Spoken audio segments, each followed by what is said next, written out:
Good evening to you. It is my pleasure to have your company here on the comprehensive and bold bulletin Maisha Prime News. We've got a lot lined up for you tonight. Here are some of our top stories. One Kenya Alliance OCA has cancelled the signing ceremony of their coalition agreement that was scheduled for Wednesday morning, noting demands lodged by NAC Kenya Party leader Martha Karua. Also tonight, the Media Owners Association MOA, Kenya Editors Guild KEG, and the Media Council of Kenya MCK have announced that the 2022 presidential debate will happen in July. We have these and many more stories prepared for you, and of course at the end of the bulletin there is our news segment 5 over 5. Welcome to the incisive and authoritative bulletin Maisha Prime News that airs Monday to Friday at 8 p.m. and 9 a.m. and on weekends that is Saturday and Sunday at 9 p.m. My name is Rida Kering Chebet.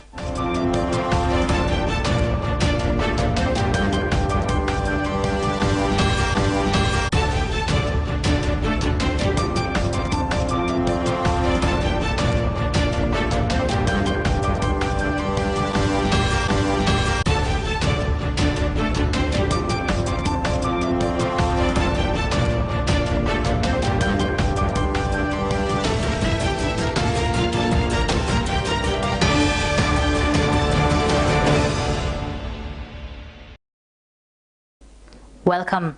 Deputy President William Ruto has outlined the quest for economic inclusion and the fight to safeguard democracy as the key issues at the heart of Kenya's presidential poll in August 2022.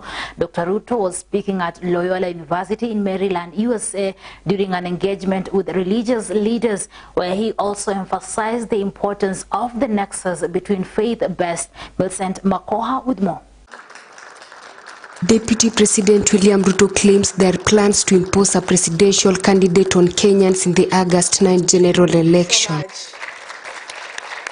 Speaking during his United States tour on Tuesday, March 1st, the Deputy President said a few people want to control presidential power, hence their push to impose a presidential candidate.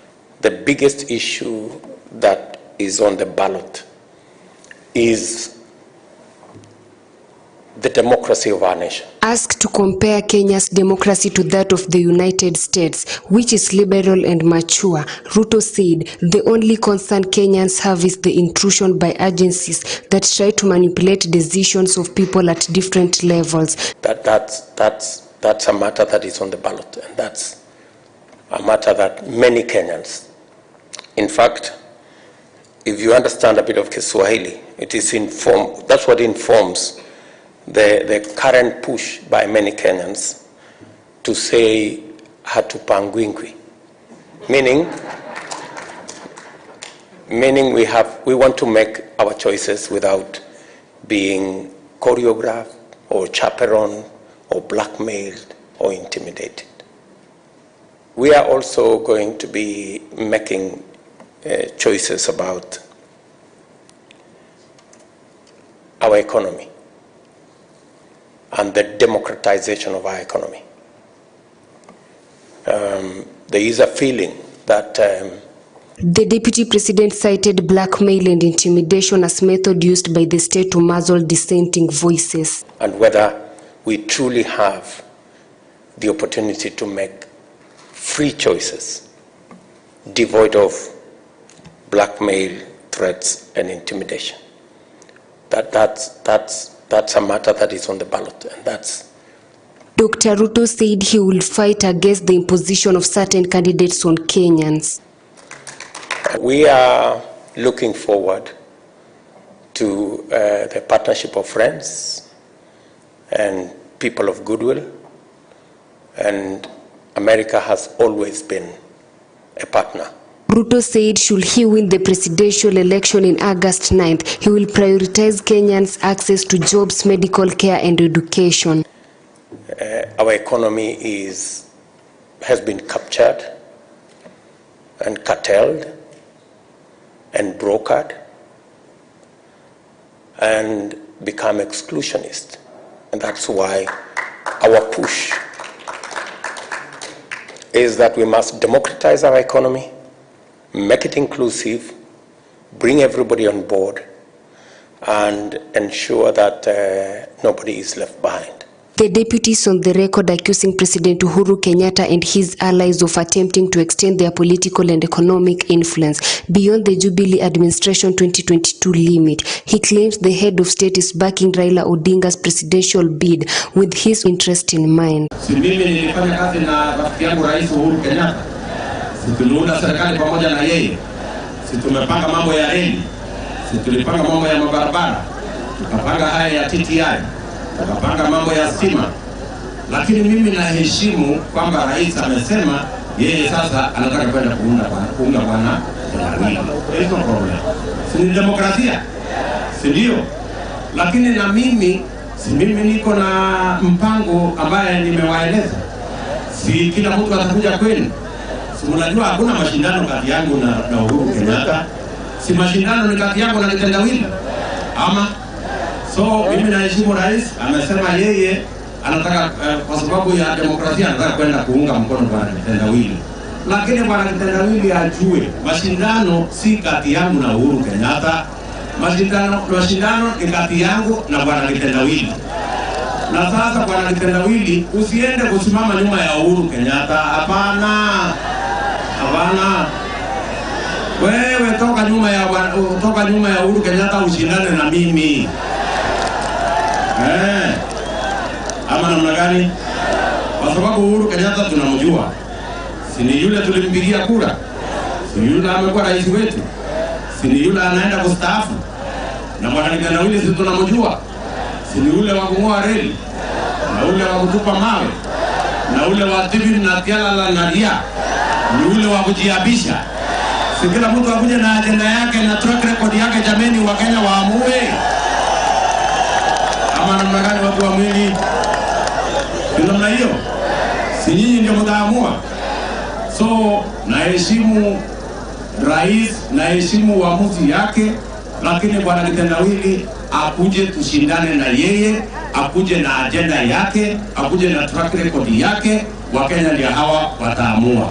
Ruto is on a one-week tour of the United States. He was accompanied by Amani National Congress Party leader Musalia Mudavadi and governors Anne Waiguru, Josephat Nanok and Salim Vuria. For Maisha Prime News, Maisha Television, I'm Millicent Makoha.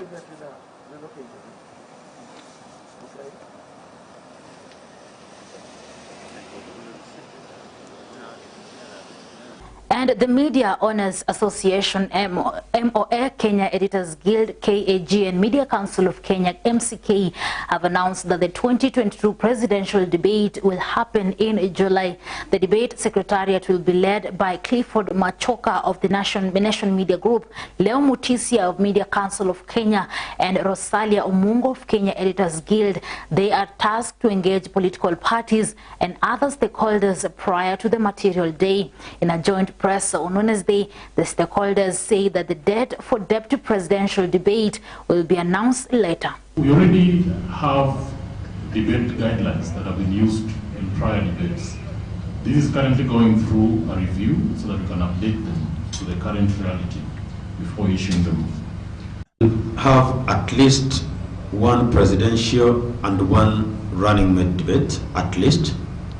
The whole idea is, as the guidelines which will be published by the technical team in a few days come up, there will be a system, guidelines for debates, a scientific based on the numbers and percentages people can. So we will have at least, we'll have a threshold for people to participate, and the whole idea is that we will have an initial one, and then one that goes fine as we move to the day. So at least there will be one presidential, one running debate, but ideally there could be at least two for each. Jambo hilo ni nzuri sana. Vile vile tutakuwa na fursa ya kuwa na wawakilishi katika ukumbi huo.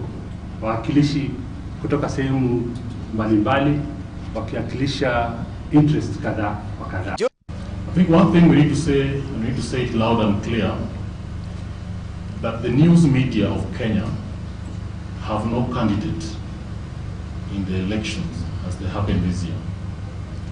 So us as media entities and as newsrooms in our country, as we go about covering the elections, we have no candidate. That's number one. Then number two, There are individuals who own media enterprises. And Kenya being a free market zone, everyone has a right and opportunity to participate in business. And that does not deny them their rights to then participate in elections as individuals. So we cannot begrudge those who choose to take political position. Away from that, a suspect linked to robbery at a bank in Kimilili in Bungoma County has been arrested. Bungoma North OCPD Apollo Busolo said the suspect has given information that will lead to arrest of his accomplices. The officer called for sobriety as the investigations continue, reassuring that suspects involved will soon be brought to book. Kennedy Halakai, the manager of the bank, is nursing injuries at Moi Teaching and Referral Hospital in Eldoret, together with the two officers who confronted the robbers and sustained multiple gunshot wounds. Bushebi Jr. reports. A footage from a CCTV camera at Ushirika Bank in Kimilili town in Bungoma County has revealed how daring robbers made away with millions on Tuesday.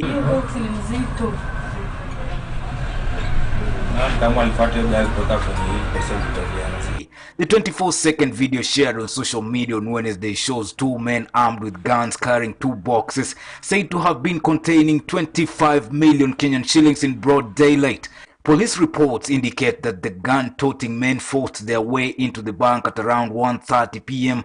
just as the money was in transit from Cooperative Bank Bungoma under the escort of two cops. Scene kulikuwa na escort, pesa zilikuwa zinaescortiwa from Cooperative Bank wapi Bungoma kufika kwa ushirika society hapa Kimilili, au majagili wakawavamia sawa. They shot and injured the two officers and the bank manager before cutting the money away. One of the officers was shot in both legs while his colleague suffered a knee injury on the right leg. The bank manager, identified as Kennedy Halakai, was shot in the stomach. Katika hiyo hali ya kuwavamia, wakiwaambia surrender, wakaweza kupiga wale askari risasi. Kwa ufupi waliwapower wale askari, walikuwa escort ya pesa hizo. Sawa. Walipowapower wakachukua bunduki zao. Kukuja tu kabla haijaingizwa kwa cooperative, tayari wesu walikuwa wamefuata hiyo gari nyuma. Kuona kumekuwa kubaya, wale jamaa waliziangusha katika main gate ya hiyo ushirika. Na katika hiyo dakika hizo katika hiyo harakati waliweza kutoroka na pesa yenye kiwango kinaestimatiwa kuwa ni milioni 25, kwa sababu ndio zenye walijeruhi manager wa hiyo society na wale askari wawili ambao wako katika, mmoja kwa hali sio nzuri na yule pia manager amekimbizwa katika referral hospital inaitwa St. Luke's pande wa. The victims were rushed to Kimilili Sub-County Hospital and later transferred to Moi Teaching and Referral Hospital for specialized medical attention. Aliona kwa sababu aliweza kutambua tu gari nyeupe, haina G-touring, gari nambari ambayo pia sajili hakuweza kuzicapture vizuri. Police are still pursuing the miscreants still at large. For Maisha Prime, Maisha Television, I'm Bushebi Jr. And now to some politics. One Kenya Alliance, OKA, has cancelled the signing ceremony of their coalition agreement that was scheduled for Wednesday morning, March 2nd. Speaking during a joint press conference, the One Kenya Alliance principals noted that the event had to be postponed after fresh demands were lodged by the NARC Kenya party leader Martha Karua. The announcement was made in presence of Karua, Wiper leader Kalonzo Musyoka, KANU party leader Gideon Moi, and UDM's Cyrus Jirongo. They all affirmed the coalition's pact of working together in the August 9th general election. This comes just days after Kalonzo announced a bid to join Azimio la Umoja, affiliated with the former Prime Minister Raila Amolo Odinga. To consolidate his support ground, the former Vice President went ahead to reveal the secret deal that was sealed in the National Super Alliance, NASA. According to the Memorandum of Understanding, the ODM leader was obliged to support his presidential bid in 2022, regardless of whether NASA will win the 2017 general election. Let's listen in. Wiper leader Kalonzo Musyoka on Tuesday, March 1st, made public the secret memorandum of understanding MOU that he and Orange Democratic Movement Party leader Raila Odinga signed during the formation of the National Super Alliance NASA.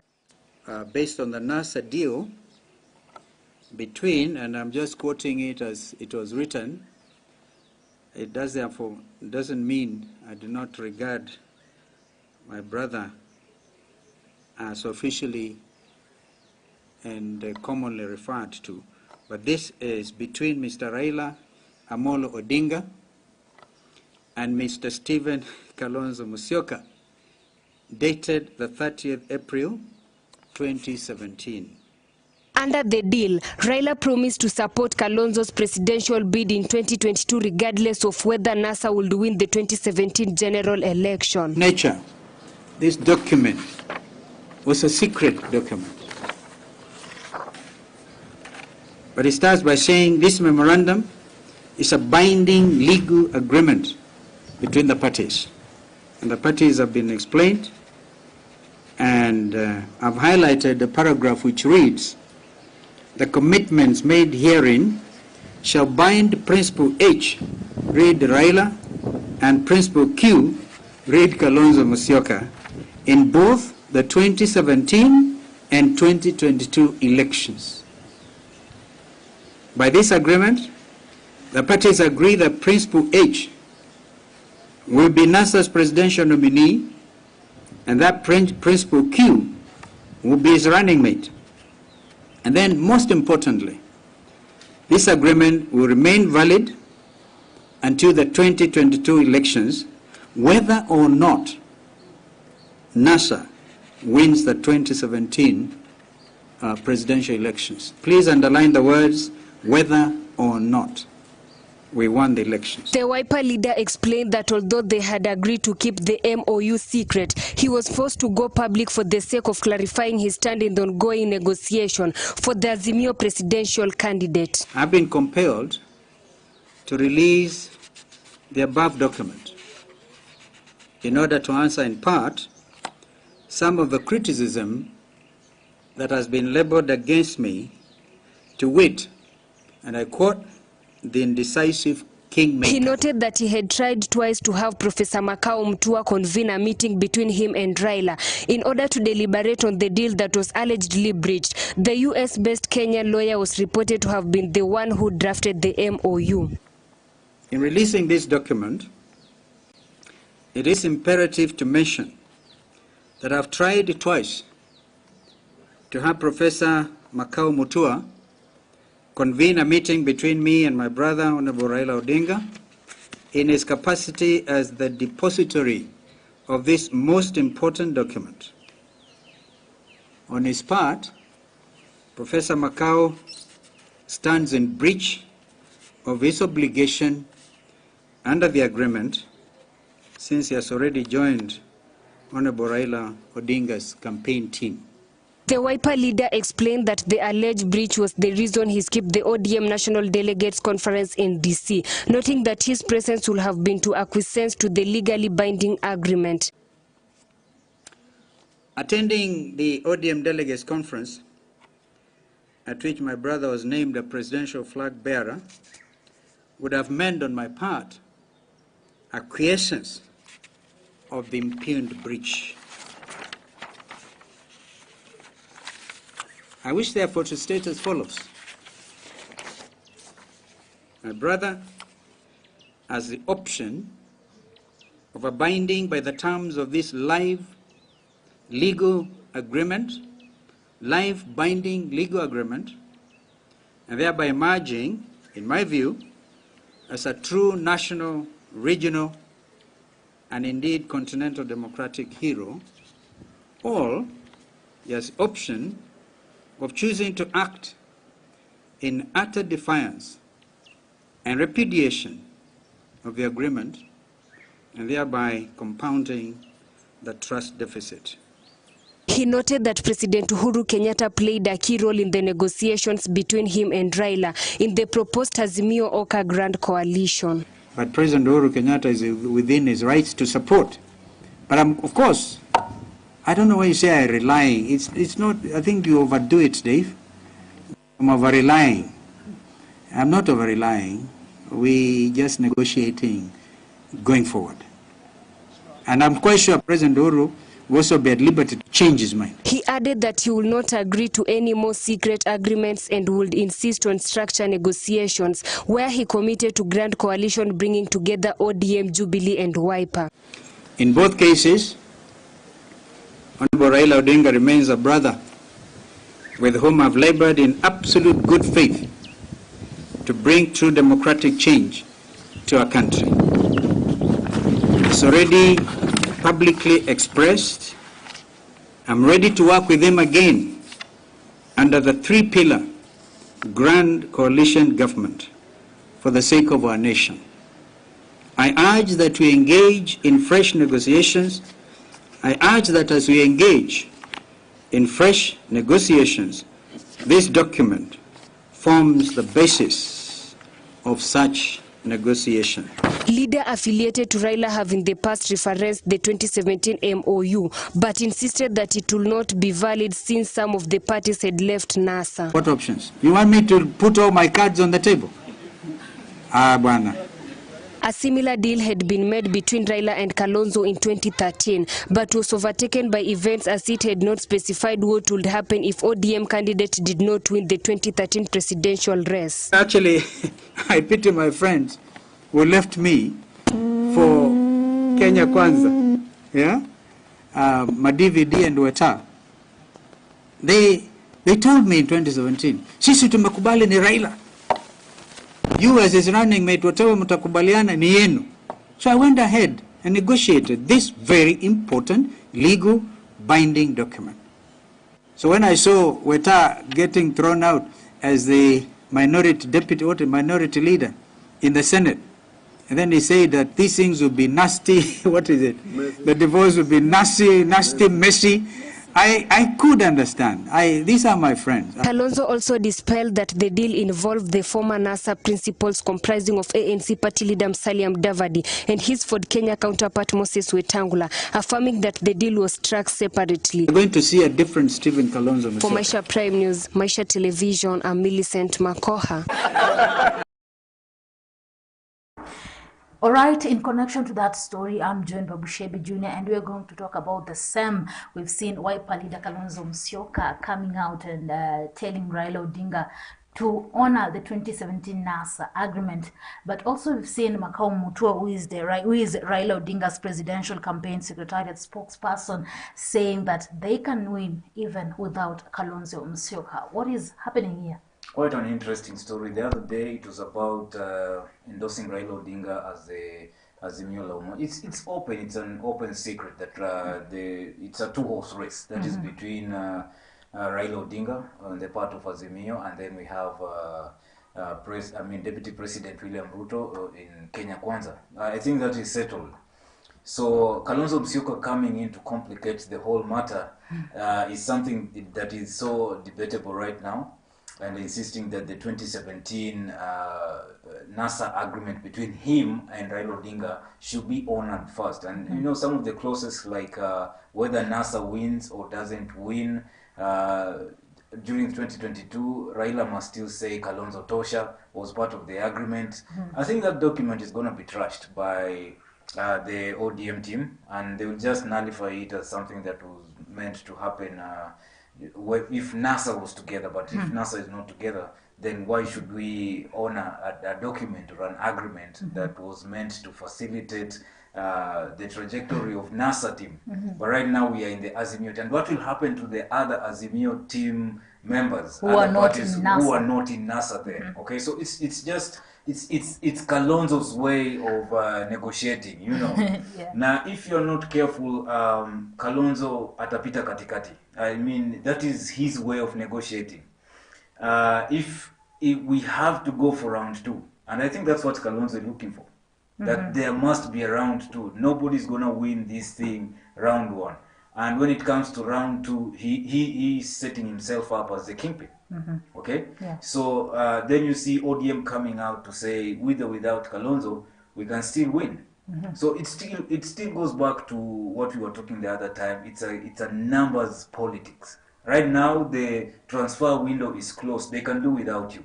So don't try to raise your value by saying I won't join you, or I'm going to join this side, or I'll join this side. That doesn't matter anymore. Yeah, and we've seen the court boss, Francis Atwoli, has also issued a statement saying that Kalonzo is very clever in negotiating. He wants the presidential slot, which will put pressure. Then maybe they will consider him as deputy.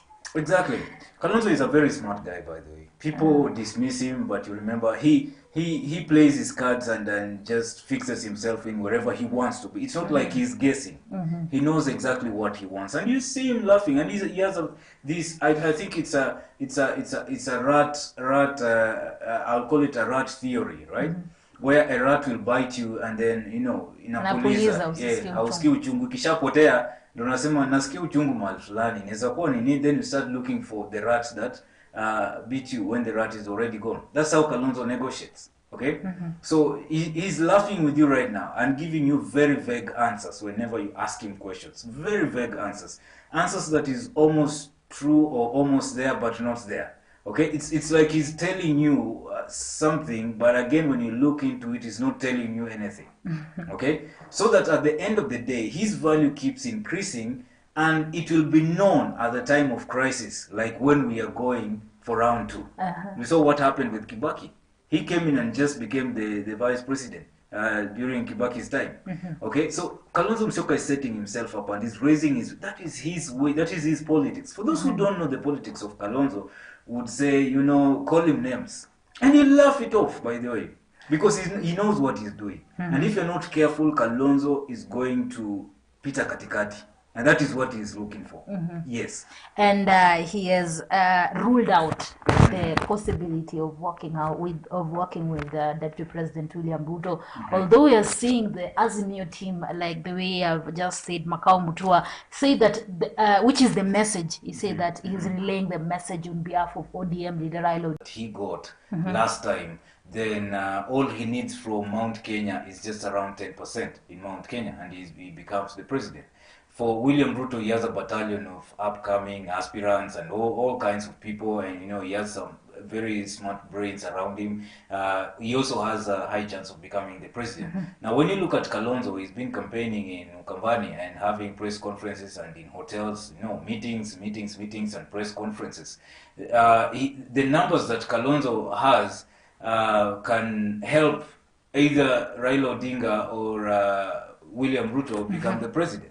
Okay, so he is banking on that. Trust you me, there's no way a politician will just wake up out of nowhere and begin to, make demands unless they know that they have numbers. This is not about politics of, transferring this person to this other side, It's about numbers. I have these numbers of votes and I come with conditions. Okay, I want ABCD. Now, when you look at the agreement, 2017 agreement, there is a clause there, and Kalonzo is a very smart lawyer, by the way. There's a clause there that says whether NASA wins, okay, or NASA does not win or take up doesn't make the government. In 2022, Raila Odinga should say Kalonzo tosha. But again, the agreement is also vague in such a way. Let's assume it's a real agreement and it's not something just a paper that's being thrown there. If you look at the agreement again, it doesn't say that whether another coalition will be formed or not. Raila Odinga must still say Kalonzo tosha. Okay, so there's no such a clause in that agreement. So why is he insisting that Raila Odinga must say Kalonzo tosha? Okay, and who told you that after all the investment that Raila Odinga has made to be where he is right now, and he is at the doorstep of the State House, who told you that he will now stop and say, the door is open, Kalonzo, now can you come in? It won't happen. That is so it must tell you that let's follow the money, let's follow the numbers. Kalonzo is actually not looking for presidency. Okay? Yeah. But he's looking to be in government. Come what may. And he knows he has some numbers. which he has to sell to the highest bidder. That is why he's coming up with all these kinds of complications. Number two, Kalonzo is trying to portray Raila Odinga as a dishonest person. Okay? So the trust issue is coming out. He's saying, look here, do you see the number of things and how the agreement was breached by Raila Odinga? We agree that he should do this. But as he is exposing Raila Odinga as a dishonest person, he is also exposing himself as one of the most hypocritical and dishonest person also, and a leader. Because he made an agreement with Raila Odinga without even letting the other NASA members know that there's an agreement between Raila Odinga. Musalia Mudavadi and Moses Wetangula. Moses Wetangula and Musalia Mudavadi went in na roho safi. Okay? Kumbe Raila Odinga na Kalonzo Musyoka, they have a secret agreement. And what happens to agreements in Kenya? Remember the agreement between Kibaki and Raila Odinga. Raila Odinga came out and said Kibaki alichukua hiyo agreement na akaenda nayo kwa choo. Okay? And the way he put it, like Kibaki trashed that agreement. He never gave Raila Odinga what he promised to give Raila Odinga. And so what happened to even the agreements that are being done right now? I don't know the kind of leader in Kenya who is going to keep agreements. We are yet to see. It's always the politics of betrayal. It's politics of betrayal. When you look at William Ruto right now, he's claiming that Uhuru Kenyatta has betrayed him. When you look at Moses Wetangula and Mudavadi, they say Raila Odinga betrayed them. When you listen to Raila Odinga, he says Kibaki betrayed him. Okay? When you listen to Kalonzo, he says Raila betrayed him. When you listen to Mudavadi and Wetangula again, they are now like, Kalonzo also betrayed us. Okay? When you listen to Raila Odinga, he says, these people betrayed me. Mimi nilienda kujiapisha. Na wakapigia Kalonzo simu ni mute. Kalonzo amesema hakuwa mteja. No, he gave a very funny answer. Kalonzo said he doesn't know whether if Raila called him. Now, what kind of an answer is that? Were you called? I don't know if Raila called me. What kind of an answer is that? That's why I'm telling you, you can't trust Kalonzo. He's a very smart guy. Okay? And Kalonzo wants a round two. And he's going to make sure there's a round two. And if we're going to have round two of presidential elections in Kenya, Kalonzo is already going to set himself up as the kingmaker. Because he knows right now he has no position in Azimio. He knows he has no position in Kenya Kwanza. Kalonzo knows even if he goes to Kenya Kwanza, he cannot be the deputy president, he cannot be the president aspirant. Okay? If he goes to Azimio la Umoja, he can't get any slot. Maybe a minister. Hawezi. So what is hata ingekuwa ungefanya nini? Haribu hii maneno yote. Twende nini? Round 2. When we go to round 2, he's gonna be the kingmaker. Yule ambaye atamchukua ndiye atakuwa president. That is what he's trying to set up himself for. Yeah, well, thank you so much, Bushebi Jr. You are talking about Kalonzo Musyoka and the situation currently. We've seen that they, of course, on the signing, following the conditions, they're saying it's legal issues, and they postponed because they were supposed to sign on Wednesday morning, but they didn't. Well, the only thing, sorry to cut you, the only thing that I'm trying to ask is who is pulling the strings? You see, Martha Karua, we need 7 days to look at this agreement with Oka. This, I mean, it connects the dots to what I've been saying. Round 2 politics. Well, let's wait and see how the things will unfold eventually. Thank you so much. We're continuing with Maisha Prime News. We're going for a short break. Then we'll be continuing.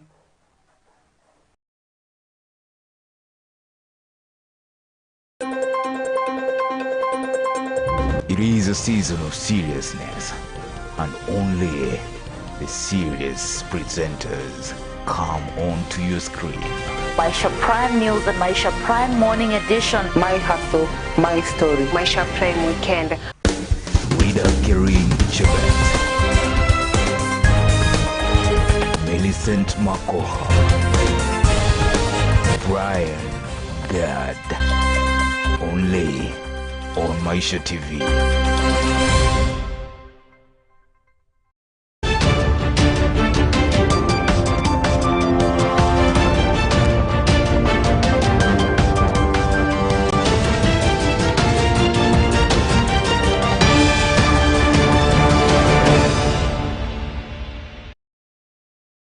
All right, welcome back and moving on. Tax breaks and export reward schemes are some of policy interventions the Orange Democratic Movement Party leader Raila Odinga has promised Kenya's private sector. The former Prime Minister who is running for the presidency in the coming general election slated for August has told corporate Kenya that he will prioritize increasing the country's export volumes if elected into office. Raila has pledged to reform the country's export and promotion policies to make Kenya more attractive to international investors. According to data from the Central Bank of Kenya, exports registered an 11.7% growth to 765 billion in 2021, up from 685 billion in 2020. The increase was buoyed by strong performance in the agriculture sector, especially horticulture and coffee, that registered double digits growth. Juzi tulikuwa kule Nairobi. Jubilee wakawa na mkutano yao. ODM wakawa na yao. Baadaye tukaja pamoja. Uhuru wakaleta watu yake. Na Raila akaleta yake. Tukaungana pamoja chini ya bendera ya Azimio la. Mnaunga mkono? Sasa leo hii ndio mara ya kwanza baada ya sisi kuunganisha Azimio kukuwa na mkutano. Mkutano wa kwanza ya Azimio imekuja hapa Molo. Kulima hapa, wanalima mboga, wanalima pareto, wengine wanalima viazi, wengine wanakuza ng'ombe, maziwa iko hapa na kadhalika, sivyo? Lakini hawana furaha. Bei ya mbolea iko juu sana, 6,000. Msema tutarudisha ije 2,000. Sawa sawa? Tumesema vile vile tutafanya kile kinaitwa value addition kwa yale mazao natoka kwa mashamba zetu. Hapa ni pale ambapo tunapata mboga inatoka hapa. Viazi inatoka hapa. Pareto inatoka hapa. Biashara ya pareto ilifilisika. Tutafufusha pareto. Tutafufusha pareto ili pate sisi wa Kenya pesa ile ya kigeni. Sawa sawa? Sisi tumechoka na umaskini. Ule jamaa wa Wilbaro kazi yake ni kuwaweka nini chini. Nyinyi ni watu ambaye lazima mufikiria maisha yenu huko juu. Baba, wanawake wa Kenya wameumia sana. Njaa, maji, kukosa kazi. Wewe ndio utatupatia majibu ya hii shida lote. Kwa hiyo baba, ukienda State House, kura ni zetu, tutakupeleka huko. Wewe ukienda huko, angalia kina mama, youth, kazi na maji. Mimi nataka niwaambie vijana ya kwamba katika serikali ya baba Raila Amolo Odinga hakuna kijana yeyote ambaye ataenda kutafuta kazi. Kazi itatafuta vijana hapa chini. Baba, hapa kuna shida ya kule kichaka. Sana hapa na pande ile ya kule Elbagon shida ni kichaka. Na tungeomba ukoongea na your younger brother Uhuru Muigai Kenyatta, watu wafunguliwe kichaka ili waweze kujimudu kimaisha. Kanatiguo.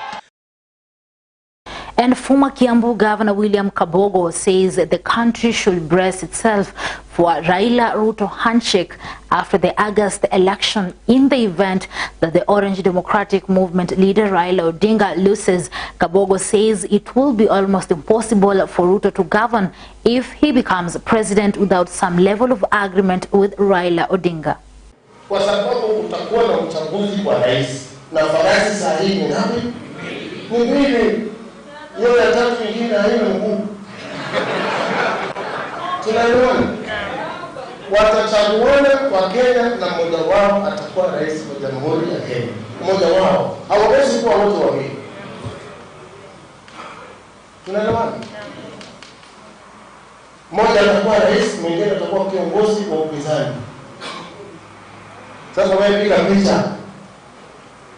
Uhuru au Ruto au Raila. Mmoja awe president. Ataweza kufanya kazi na mwingine akiwa nje? Na vile unawajua? Hebu bila picha kama huyu mzee akikuwa rais anaweza kufanya kazi bila akiwa nje? Hapana. pendua. Niambie kama huyu mzee atakubali akiwa hivi. Itabidi wafanye handshake kwa sababu mmoja ni profesa wa handshake. Yes. Itabidi wafanye handshake. Na wakifanya handshake na nini hamjajipanga. Ndio sababu nasema wapatieni hiyo kura ya rais na hiyo ya upinzani, lakini hizi za chini mjipange. Now crossing borders, Russian forces have intensified their bombardment of Ukraine's biggest cities, raining rockets on residential areas and killing at least 21 people in the eastern city of Kharkiv and 4 in the western city of Zhytomyr. The deaths reported early on Wednesday came as Ukrainian authorities said another 5 people had been killed in a Russian attack on a television tower in the capital, Kyiv. The attacks on urban areas signal a shift of Russian tactics amid Western assessments that Moscow's 6-day invasion had stalled. They raised fears the invading troops may now fall back on tactics that call for a crushing bombardment of built-up areas before trying to enter them. The governor of Kharkiv said that Russian shelling and bombing of various locations in Ukraine's second biggest city had killed at least 21 people and wounded 112. Russia has started feeling the economic effects of its full-scale invasion of Ukraine. The European Union, United States of America, United Kingdom and allies have announced they would lock Russia out of the global payment system SWIFT. We commit to ensuring that a certain number of Russian banks are removed from SWIFT. This will ensure that these banks are disconnected from the international financial system and harm their ability to operate globally. SWIFT is the world's dominant global interbank payment system. Cutting banks off will stop them from conducting most of their financial transactions worldwide and effectively block Russian exports and imports. It's a generation or more since we witnessed such bloodshed in Europe. We hoped we would never have to see such sights again. The anti-tank, we need anti-aircraft. We just need to increase our defensive capability to stop the crazy aggressor in Europe. We hate what's just happening right now in our country. SWIFT stands for Worldwide Interbank Financial Telecommunication. It was launched in 1973 and is based in Belgium. It allows cross-border payments and operates in over 200 countries and links over 11,000 financial institutions. The European Union and its partners are working to cripple Putin's ability to finance his war machine. SWIFT is an instant messaging system that alerts users when payments have been made and when transfers have been effected. The system sends at least 40 million messages daily, with trillions of dollars changing hands between companies and governments. The term London grad didn't come out of nowhere, and for so many years the British financial system and the British banking system has been used by Putin's kleptocrats to essentially launder the money that they're stealing here from the people of Russia.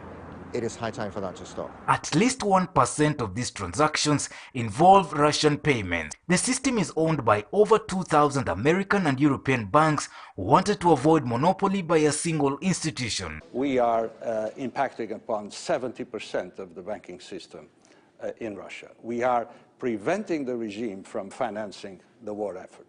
And this is meaningful, this is important, and we are all behind it. SWIFT is managed by the National Bank of Belgium, which works hand in hand with the US Federal Reserve, the Bank of England and global central banks.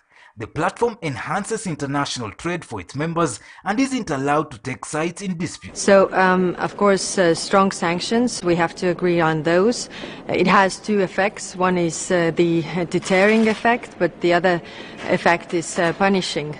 Also the adversary, making the adversary weaker so that he can't make other steps towards the countries. And I must say it's a very difficult day because for us we have our Independence Day today. We celebrate our freedom today. So Ukraine is fighting for their freedom at the same time. We have to do everything to support Ukraine with practical tools, also military aid, also the financial support, but also politically. I think we have to give strong signals that European doors are not closing, NATO doors are not closing, and I also personally think that Putin is underestimating the strength of the Ukrainians to fight for their freedom and fight for their country. However, in 2012, Iran was banned from using the system over its nuclear program. As a result, it lost nearly half of its oil export revenues and estimated 30% foreign trade. I'm calling them every 10-15 minutes. I don't know what is happening there right now.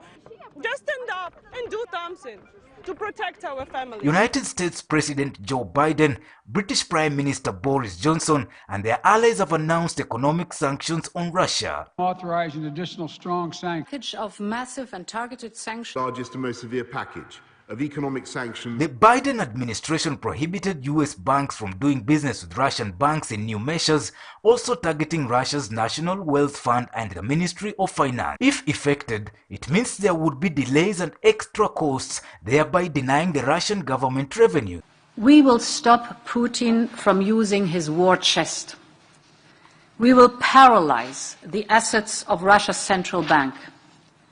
This will freeze its transactions, and it made it impossible for the central bank to liquidate assets. The Bank of Russia has also moved to cushion its $1.5 trillion economy from shocks as an emergency move.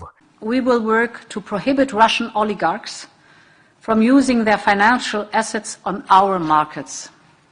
All of these measures will significantly harm Putin's ability to finance his war. On Thursday, February 24th, oil prices in the US rose past $100, which is equivalent to 11,000 Kenyan shillings per barrel for the first time since 2014 following Russia's invasion of Ukraine. America's stockpiles were at their lowest levels since 2002 following President Joe Biden's move to release 50 million barrels in November 2021. Investors worry that a major war in Europe could hurt the economy recovery from the health crisis caused by the COVID-19 pandemic and the disruptions to global energy supplies. For Maisha Prime, Maisha Television, I'm Bushabi Jr. All right, with that story from Russia, I'm breaking to pay some bills. I'll be back shortly. Stay tuned.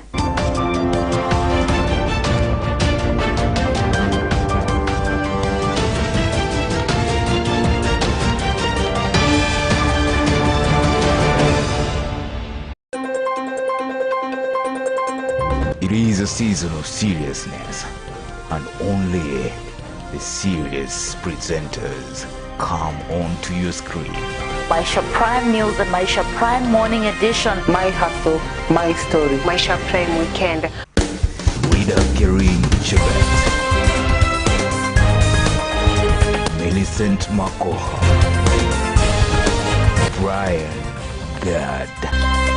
Only on Maisha TV. Tuko na soko kuanzia hapa DRC, hao watu wako na 90 million people, hawana ng'ombe moja.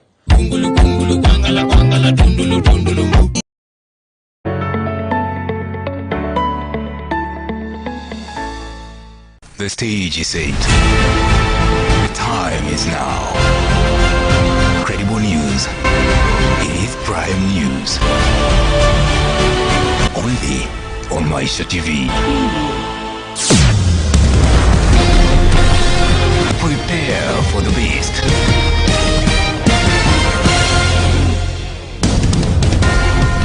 Informative. Authoritative.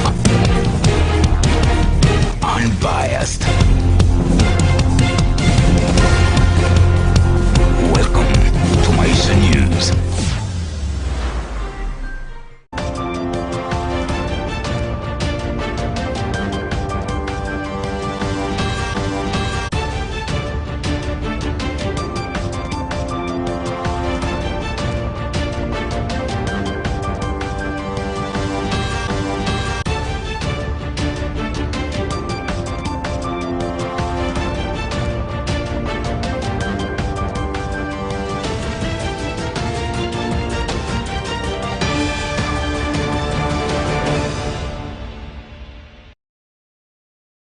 Right, welcome back, and moving on. Every day here on Maisha Television, we air a feature from different schools across the country. Let's have a look at our today's education segment.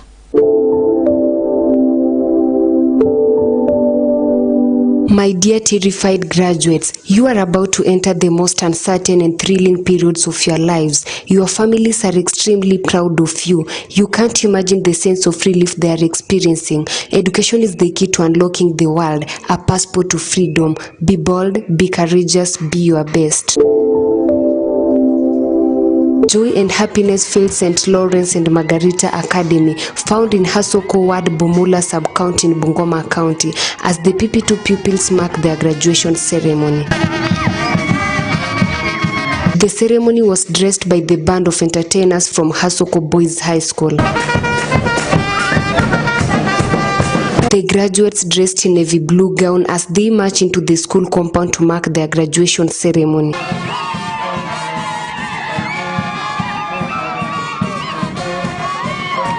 The guest of honor, Bishop Shiundu of Reformed Catholic Church, appreciated the school stakeholders for the health cooperation in achieving the school goals. Now, I'm telling you, you go and compare, do comparisons.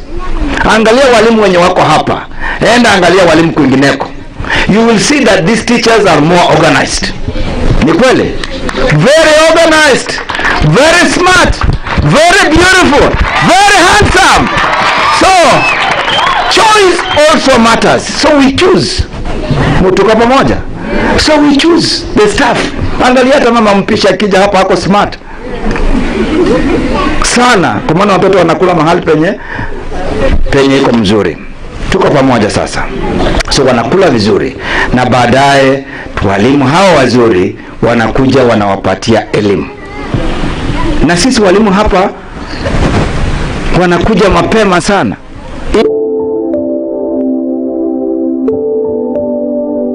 Bishop Shiundu urged the parents in the area to impress education if they need good future of their generation. You are not very sure whether your child is at the right place here or not. I want to assure you, mtoto wako kama ako hapa, ako kwa mikono mizuri sana. Ako kwa mikono mizuri sana. Kwanza, nataka kupatia kwamba mtoto wako anapokuja, sio elimu ambayo tunampatia. Hapana, kitu cha kwanza sio elimu. Kitu cha kwanza ambayo tunampatia mtoto huyu ni kujaribu sana mtoto huyu amjue Mwenyezi Mungu, hata akiwa mdogo. That's why we have teachers here who are all Christians. That is why we have a church there. Every Friday wanaenda pale. The guest speakers in the event applauded the good leadership shown by the man of God as they called the parents to support Bishop Shiundu's vision. Nashukuru baba askofu na mama askofu kwa haya maono ya kuanzisha shule hapa. Mnajua nchi inaitwa Israeli. Kuna nchi inaitwa Israeli, si ndio?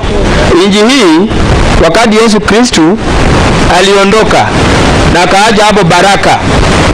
Petera alikuwa huko, yule mwamba. Yesu Kristo sasa yuko kweli. Lakini hiyo nchi zinasifika. Hiyo nchi zina Ukristo. Wakati baba askofu ameleta haya maono yake hapa, mbona hakuchagua Bungoma? Mbona hakuchagua Busia? Mbona hakuchagua Kimaiti? Mbona hakuchagua Hasoko? Mbona hakuchagua Lubunda? Na akachagua hapa tuwe na shule ambayo maadili yake yanajengwa kwenye msingi wa kikanisa. Tupigie makofi tafadhali. Nampenda kushukuru kwa hayo na Mungu aweze kumbariki.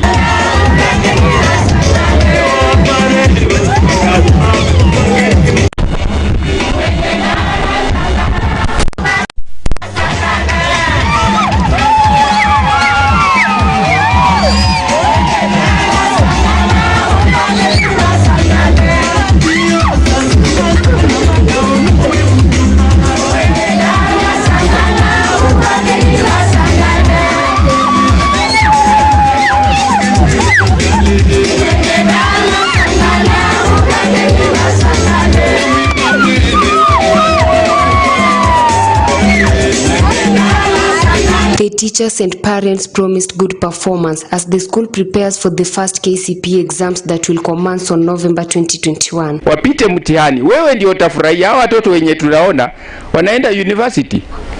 Au hamtafurahia wakienda university? Mtafurahia. Hakika wataenda. Na itategemea tunapo watunza hapa. Nawe pia unatutunza namna gani?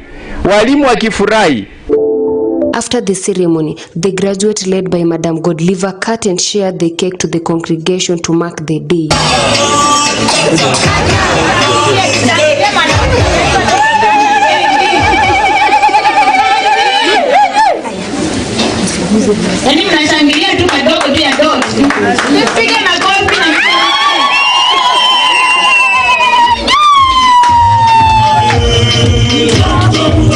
For Maisha Education segment, Maisha Television, I'm Millicent Mark. Thank you so much, Millicent, for that segment. And now let me usher in our reporter, Brian Gad, with My Hustle, My Life, My Story.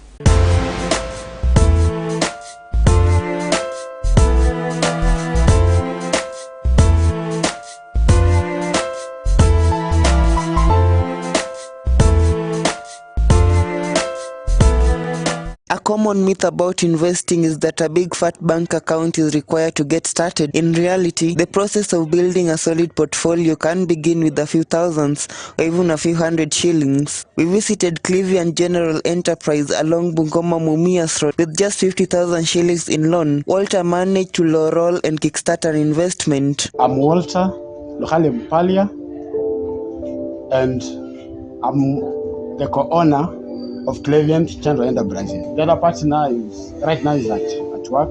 She works elsewhere. The business we are running here, we deal with wooden furniture and metal furniture. Especially we deal with school supplies and the normal customers. The business is called Cleveland General Enterprise. When was it established? By the year 2012. How has the journey been since 2012? Now it's been a decade to be exact. The journey is somehow cumbersome a bit, but we have been withstanding the challenges. You know, this business is quite involving, especially it needs a lot of money. So at times we outsource, at times we borrow, at times we use the family resources. But it's a difficult journey, especially this kind of a business. Where is it located precisely? Bungoma Mias Road, directly opposite my Hilton Bar or Hilton Hotel. That is where we are. So how much did you spend for your initial capital? It was some good money. We started this business with around 50,000. But now, you know, when you are starting something, it has got its own challenges. So it moved a bit, but it reached somewhere whereby we were stranded because personally I'm not specialized in this work, so we have to outsource. We are sort on the side of the funders, but so far it's now stable. Yes. Is it the same place you began when it first started in 2012? In 2012, we started somewhere in Mashambani there. After like 3 years, we moved to Mekon Plaza, just opposite the governor's offices. Then after some time, we moved to this place. You know, it involves a lot of noise at times when you are grinding, when you are doing the APC. So the other place, they said maybe at times you disturb your neighbors when you are grinding, when you are doing what. So we moved out of the other place to this better place. So this one somehow is an open place. We don't interfere so much with some other people. And how did you acquire this space? It was leased for a period of 10 years. We have leased it for 10 years, but we have been here for 3 years. So we are remaining like with 7 years. So what challenges do you as a businessman go through? Especially the 2020, the corona time, we had a lot of challenges, whereby we had supplied quite a number of furniture to some schools. But because of the corona and the introduction of the government furniture, so the entire investment came to a standstill, whereby some of the schools are not even cleared with the other supply. So, especially the 2020 is the year of challenges to this kind of a business, this business of ours. You do benefit from government bonds and grants? We have been trying to access some assistance from the other token of the youth and women were the far, but we have never benefited. The most government we normally borrow from the banks, bank loans. What bank? Almost all these banks, especially the Bank, Equity. Then, in fact, when we started with the capital from National Bank. And which of those is easier to maneuver through or access? So long as it depends with the payment history. When you repay well, then it's easy to any bank, especially Equity or Co Bank, they can. When you process, it won't even take time, a lot of time. They are faster when you are dealing with them. They are faster. You did mention that you supply chairs and furniture to schools. Yes, please. How did you get that contract? At times, during the end years, schools normally advertise for the tenders. Then we normally apply for the tenders. And after applying, we get the feedback. You are awarded. When you are awarded, then you have to embark now on making the furniture now. What schools are you currently supplying for? We have supplied to schools like St. Mary's, Woli, schools like Namamuka Second School, St. Peter's Muruti. Those are a few. The diligence to dependently earn daily bread reaps the reward in the long run, but at Cleveland General Enterprise, Walter lacks the willpower to do so alone. His employees are highly productive, ingenious, and innovative. We have our structure. We have our structure of operation whereby this workshop is under one person. She's based in Wamboka. So anything dealing with metal work, she's the person in charge of it. She does the quotation, and she makes sure that all materials needed are available, whereby she has to go and find the materials needed. Like that, then she has to process the payment of the workers, especially those workers that are dealing with it, welding and fabrication. What request would you have for the government to do to other SMEs just like this one? My wish is, at least if we can avail, the government can avail some funds. The way they said, we are having youth funds and these other funds, at least at the better rate, like 10% or so that it can enable some of us to expand our businesses and to run our business well. If at all, the government can come up with some ideas, the way we are getting that somebody will invest some 50 billion in the youth, although I'm now above the age of the youth, but still we can stand to benefit from such like the grants. At least we can run without some strong challenges. For the businessman, my advice is, it's never late until it's done. And everything you do, you must have to persevere. Patience is very much important. You can start a business, then when you are not patient a bit, you can easily run out of that kind of a business. But mzuri kuvumilia, tunasikia that saying that cause mvumilivu kula mbivu at times. So ni mzuri kuvumilia with some challenges, then you look for ways of outstanding the challenges. That's the most important thing. Kuna mahali walisema mteja mfalme.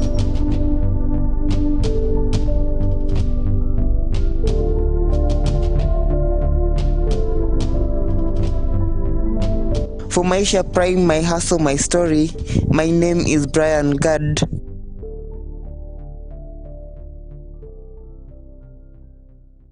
And now to our new segment 5 over 5. Kenyans will be heading to the polls on August 8th for elections that have been closely followed not just in the Horn of Africa country but across the world. Election posters have replaced consumer goods ads on street billboards as politicians step up their campaigns to win over the 19 million registered voters.